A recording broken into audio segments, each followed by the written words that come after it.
Your therapist asks how you feel. You stare blankly, searching your internal landscape for words that don't exist. Fine, you finally say, because you genuinely don't know. Not because you're hiding emotions, because you can't identify them.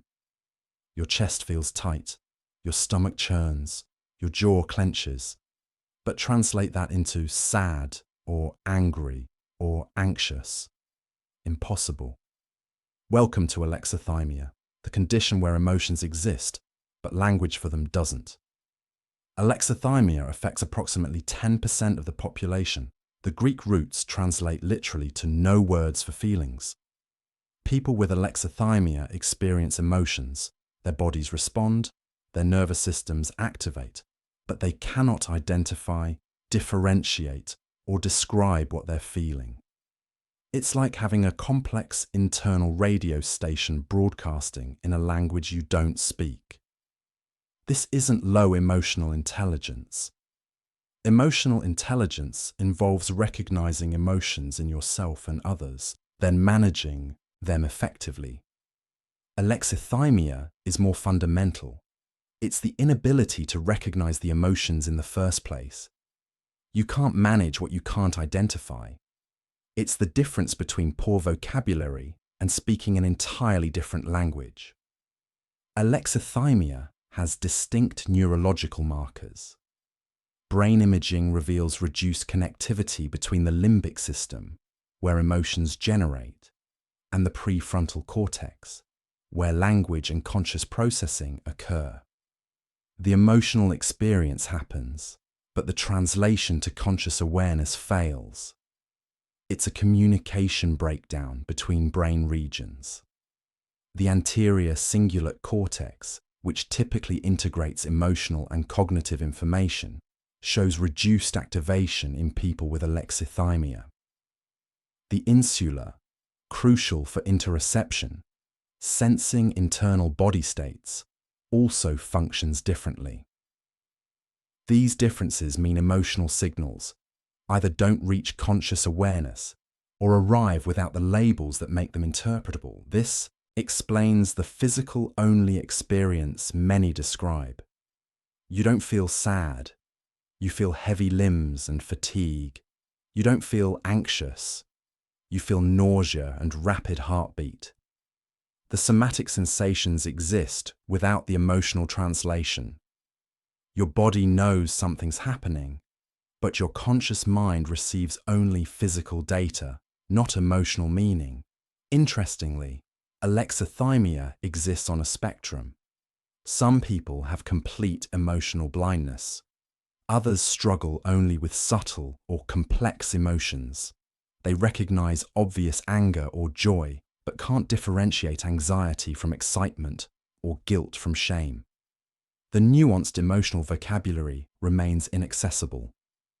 Alexithymia can be primary, present from early development, possibly genetic, or secondary, developing after trauma or chronic stress. Primary alexithymia suggests some brains simply wire differently, with weaker connections between emotion-generating and emotion-processing regions. These individuals never develop robust emotional vocabulary because the neural infrastructure doesn't support it. Secondary alexithymia emerges as protective adaptation, childhood environments where emotions were dangerous, ignored, punished, or overwhelming teach developing brains to disconnect from emotional awareness. If expressing feelings led to rejection or harm, the nervous system learns to suppress emotional recognition entirely. It's not repression, which is active forgetting. It's prevention. The emotions never reach conscious awareness to begin with. Trauma particularly creates alexithymia. When emotions become too intense or threatening, the brain can sever the connection between experience and awareness. This protects you during overwhelming situations, but persists afterward, leaving you emotionally blind even when safety returns. You survived by not feeling. Now you can't feel even when you want to. Cultural factors matter too. societies that prioritize rationality over emotion, or that gender code emotional expression restrictively can cultivate alexithymic traits. If boys are told, "Don't cry," or girls told, "Don't get angry," consistently enough, emotional vocabulary fails to develop. The feelings exist, but the permission and language to identify them doesn't. Alexithymia correlates strongly with high-functioning anxiety and perfectionism. When you focus intensely on external performance, internal emotional states become background noise. You're so busy monitoring how you appear, whether you're succeeding, what others think, that you lose connection with what you feel. This creates a specific pattern. Emotional numbness paired with physical symptoms. You don't feel stressed, you just get migraines. You don't feel sad, you just sleep 12 hours daily. You don't feel angry, your blood pressure just rises. The emotions express somatically while remaining psychologically invisible. High achievers often develop functional alexithymia. Emotions feel inefficient, distracting from goals, so you learn to override them, eventually losing the ability to identify them.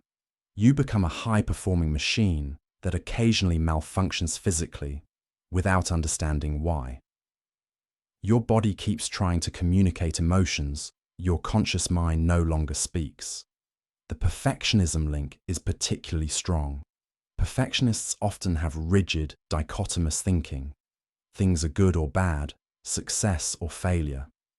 This binary framework doesn't accommodate the messy complexity of emotional life. Rather than integrating nuanced feelings, the brain simply stops processing them. Emotional awareness feels incompatible with the drive for flawless performance. Alexithymia devastates intimate relationships. Partners feel they're connecting with a wall. You can't share feelings you don't recognize. You can't provide emotional support when you don't understand emotions. Conversations about feelings become frustrating exercises where your partner speaks a language you genuinely don't comprehend. This isn't emotional unavailability by choice. You're not withholding. You genuinely don't know. When your partner asks, "How did that make you feel?" you're not being evasive saying, "I don't know."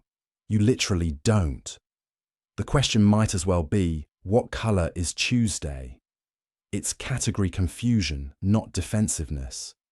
People with alexithymia often appear cold or unempathetic, but research shows they experience emotions similarly to others. They just can't identify or articulate them.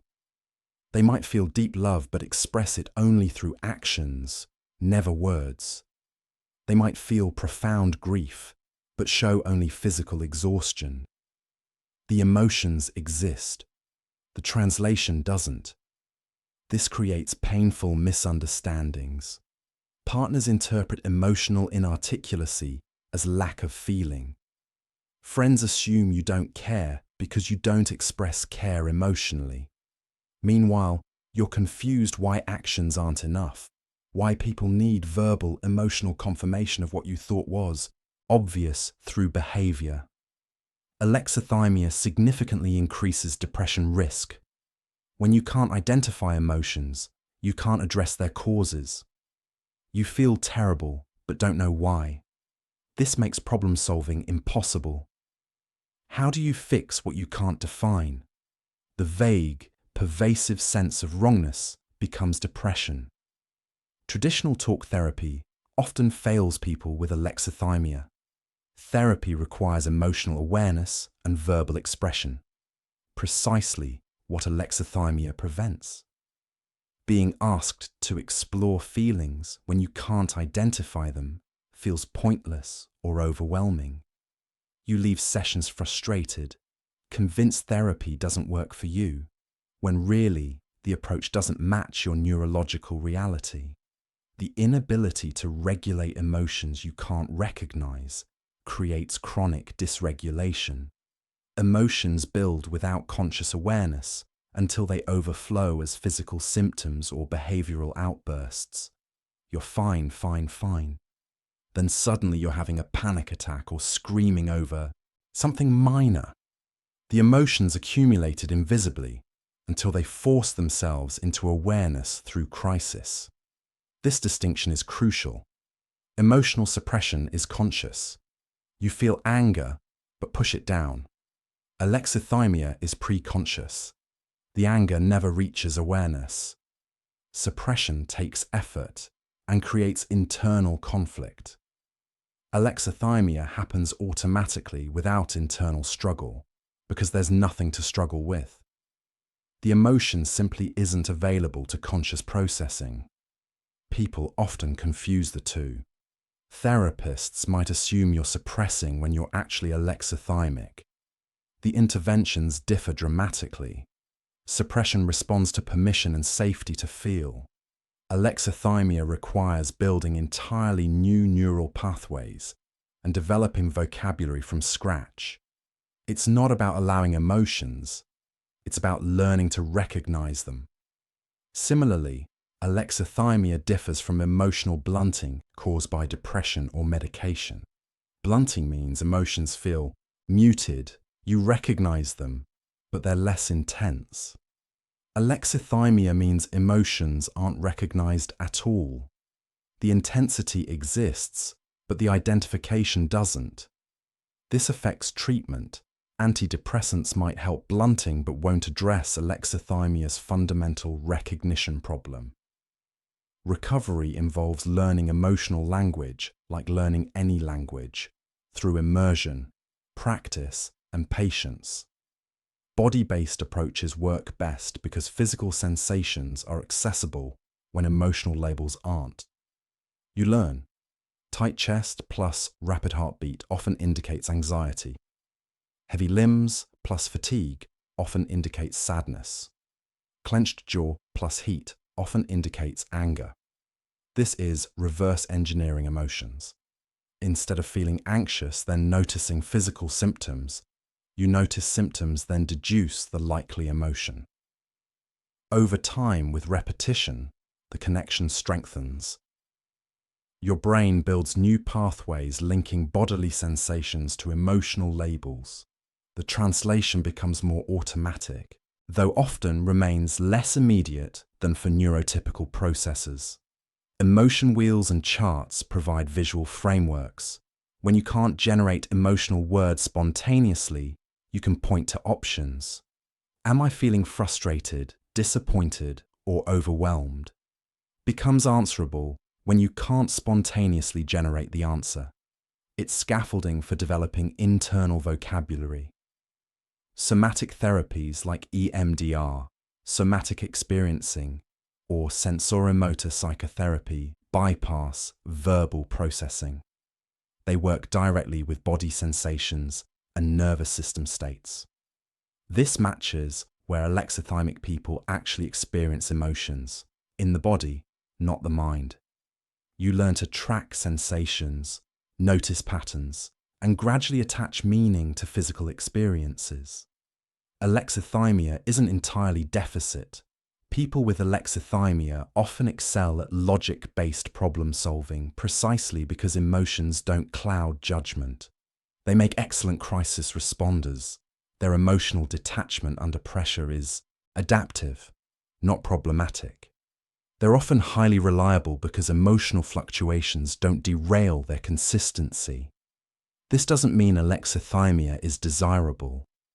The relational costs and mental health risks are significant. But reframing it as difference rather than pure deficit reduces shame. You're not broken. Your brain processes information differently. With appropriate support and adapted strategies, you can develop functional emotional awareness while appreciating the unique strengths your neurological wiring provides. The goal isn't becoming emotionally fluent like someone without alexithymia. It's developing enough emotional literacy to maintain relationships, recognize when something's wrong, and access appropriate support. It's learning to translate between your body's language and the emotional vocabulary the world speaks. Functional bilingualism, not native fluency. You've spent years feeling disconnected from conversations about feelings. People discuss emotional experiences that sound foreign, abstract, incomprehensible. You've wondered if something's fundamentally wrong with you. But alexithymia isn't absence of emotions, it's absence of translation. Your feelings exist. They just speak through tension, exhaustion, restlessness, pain. That's not inferior emotional experience, it's different emotional language. Learning to understand your body's vocabulary, then translate it into words others recognize, doesn't erase your difference, it bridges it.